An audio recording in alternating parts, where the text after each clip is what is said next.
The Labour Party is once again in turmoil as Keir Starmer completely rips apart his own policy agenda and the shadow cabinet are now rebelling against him. Nobody cares about his authority.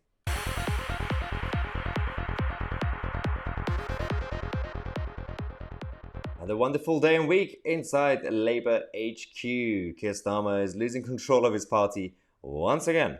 This is Sam Tarry, who is supposed to be a shadow minister and transport.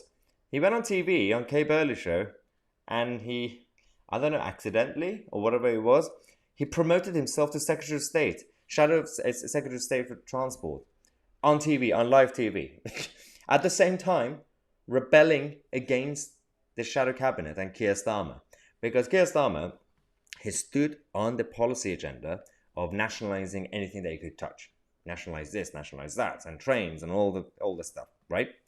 He wanted to even nationalise McDonald's and Netflix probably. But he realised that, well, people in this country are not socialists. We are small C conservative. We want strong public services, absolutely, but we don't really want to completely take the control away from the people and give it to the state. Now, the issue here, he went on TV, and Keir Starmer was on Good Morning Britain talking about how, well, we're going to have to change policy and we're not going to support the strikes. Shadow cabinet members do not go and strike with the RMT and the unions. And this happened. Said to us yesterday morning on this programme. The Labour Party in opposition needs to be the Labour Party in power, and a government doesn't go on picket lines. A government tries to resolve disputes. So the leader of the Labour Party says you shouldn't be on a picket line, and you are on a picket line. Presumably he has to sack you by lunchtime. I've no idea what Keir will decide to do, but I know this, that if Keir is in government right now... Okay. So, I hate to say this, whether he means it or not, irrelevant, but Keir Starmer is right. What he said in that video, he's right. If Labour want to be taken seriously, as a government in waiting, whatever, then they're going to have to behave like adults.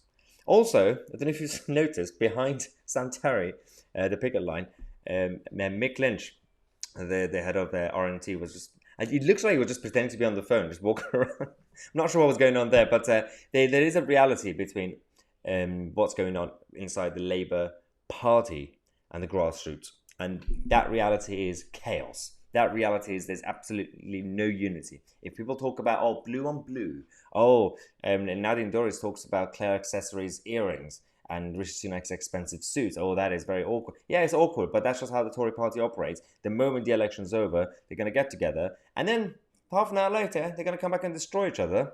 It's not a good thing. I'm not condoning that behaviour, but at least that's usually based on gossip. Whereas the Labour conflict is always very Puritan, very ideological, and based on fake values that they have. This is why the whole party is all over the place.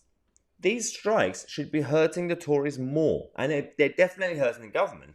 But they should be 100% hurting the Tory government. Yet, they keep scoring own goals. You had Rachel Reeves and Keir Starmer going on TV, going in public. On the one hand, 1 second saying, yeah, we should nationalise things. And then second minute say, well, actually, no, we shouldn't really do it. And Rachel Reeves immediately backtracking again on ruling out rail nationalisation. I'm like...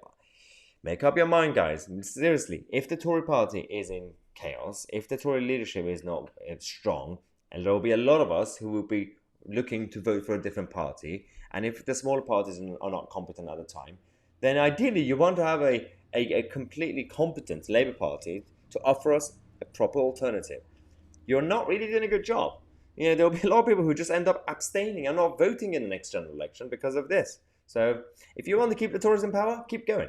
You're doing a great job, Starmer. We've got to come back in half an hour. Subscribe to the channel. I'm Tousi and we are the media.